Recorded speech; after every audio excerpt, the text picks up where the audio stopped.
A Rússia começa a testar o seu rublo digital com consumidores após longo período de testes com bancos. Co kdyby budoucnost peněz nešustila v kapse ani klidně neseděla v bankovní aplikaci, ale zářila uvnitř systému kontrolovaného státem, kde každou platbu lze vidět, sledovat a možná i utvářet v reálném čase? Ruský digitální rubl právě tuto budoucnost testuje. Peníze, které už nespí. Peníze kdysi působily jednoduše. Vydělávali jste je, spořili, utráceli, nebo je drželi v hotovosti, kde žádná obrazovka nemohla blikat a žádný server nemohl sledovat jejich další pohyb. Ale digitální rubl tento pocit mění. Jde o digitální měnu centrální banky Ruska, kterou vydává Banka Ruska a která má existovat vedle hotovosti a běžných peněz na bankovním účtu. Na rozdíl od běžných bankovních peněz je však uložena ve zvláštní digitální peněžence napojené na platformu centrální banky. Tento drobný rozdíl má význam, protože nejde jen o to, že se peníze stávají digitálními. Jde o to, že se peníze přibližují blíž ke středu finančního systému. Pilotní projekt začíná. Poté tato myšlenka opustila zasedací místnost tvůrců politik a vstoupila do skutečného života. V srpnu 2023 zahájila Banka Ruska pilotní testování digitálního rublu se skutečnými transakcemi, skutečnými bankami, vybranými firmami a jednotlivými uživateli. Nešlo jen o zprávu klidně ležící na webových stránkách. Byly to peníze testované prostřednictvím peněženek, převodů a plateb. Pro uživatele to možná vypadalo jednoduše. Otevřít aplikaci, naskenovat kód, odeslat platbu, hotovo. Ale pod tímto hladkým povrchem Rusko testovalo novou platební kolej postavenou pro digitální éru. Proto na tomto pilotním projektu záleží. Jakmile měna začne proudit skutečnými lidmi a skutečnými firmami, přestává být myšlenkou budoucnosti. Stává se infrastrukturou. Od soukromé platby k viditelné platbě. Běžná digitální platba už zanechává stopu.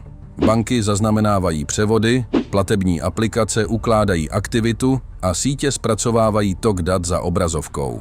Digitální měna centrální banky ale mění strukturu této stopy. U digitálního rublu procházejí transakce přes digitální platformu podporovanou státem. To může oficiálním institucím usnadnit dohled nad platbami ve srovnání s rozptýlenými soukromými bankovními kanály. Neznamená to, že každá funkce je automaticky extrémní. Přesná úroveň soukromí závisí na zákonech, technickém návrhu a pravidlech. Ale směr je jasný. Platba v digitálním rublu může vytvořit čistší oficiální záznam než hotovost. A jakmile se peníze stanou s nás viditelnými, začíná se měnit i význam samotné platby. Otázka programovatelných peněz. Nyní přichází část, kvůli které digitální měny působí méně jako peníze a více jako software. Digitální měna centrální banky může být teoreticky navržena s pravidly pro to, jak se platby pohybují, kam mohou peníze putovat nebo jaké podmínky musí být splněny, než jsou peníze použity. Tomu se říká programovatelné peníze. U digitálního rublu je třeba k tomuto bodu přistupovat opatrně. Současné ruské zavádění se soustředí na peněženky, převody, platby QR kódem, firemní platby a širší bankovní přístup. Větší obavou je ale to, co by CBDC mohla umožnit, pokud by se budoucí zákony a návrh systému rozšířily. Představte si sociální dávky, které lze utratit jen za schválené zboží. Představte si firemní platby uvolněné až po splnění určitých podmínek. Představte si transakce zastavené rychleji než tradiční bankovní převody. Proto digitální rubl není jen vylepšením plateb. Otevírá hlubší otázku. Pokud se peníze mohou řídit pravidly, kdo tato pravidla píše? Proč Rusko tento systém chce? Rusko nebuduje digitální rubl jen proto, že to zní moderně. Banka Ruska ho prezentuje jako způsob, jak učinit platby rychlejšími, levnějšími a snazšími pro lidi i firmy. Může podporovat převody, platby QR kódem a digitální peněženky prostřednictvím zapojených bank. Na povrchu to vypadá jako běžné finanční vylepšení, méně zpoždění, menší tření a systém, který uvnitř země funguje hladce. Existuje ale i strategický důvod. Po letech tlaku na přístup Ruska ke globálním finančním systémům se silnější domácí platební infrastruktura stala důležitější. Digitální rubl sankce kouzelně neodstraní. Není úplnou únikovou cestou, ale může snížit závislost na některých stávajících platebních kanálech a dát Rusku větší kontrolu nad tím, jak se peníze pohybují uvnitř jeho vlastní ekonomiky. Tento systém tedy není jen o rychlosti, je i o finanční odolnosti. Banky vstupují do stroje.